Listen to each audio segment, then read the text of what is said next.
السلام عليكم ورحمة الله وبركاته. اللهم صل وسلم وبارك على سيدنا محمد وعلى آله وأصحابه أجمعين. ازيكم يا أحلى وأجمل اخوات في الدنيا؟ عاملين ايه؟ رب تكونوا بألف خير. النهاردة حبايبي هنعرف ازاي نخزن التوم الناشف بطريقة سهلة وبسيطة، ولو معاكي كمية كبيرة جدا من التوم هنعرف ازاي نقشرها بأسهل وأبسط طريقة هتعجبكم ان شاء الله.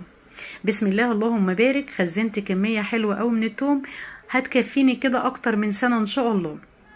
طبعا احنا عارفين يا حبايبي ان التوم بيبدأ يفضى ابتداء من شهر 10. بدل ما يفضى عندك بقى وترميه خسارة، الحاجة غالية، ابدأي ان انت خزنيه كده وحطيه في الفريزر عندك. طبعا بيوفر معاكي في الوقت وفي الجهد، وكمان مفيش احسن من الحاجة لما تبقى موجودة عندك في البيت. يلا كده نسمي الله ونصلي على رسول الله ونشوف هنخزن التوم بتاعنا القمر ده ازاي. اول حاجة حبايبي انا معايا كمية من التوم الناشف. كل اللي انا عملته ان انا قصيته كده من العرش بتاعه بالمقص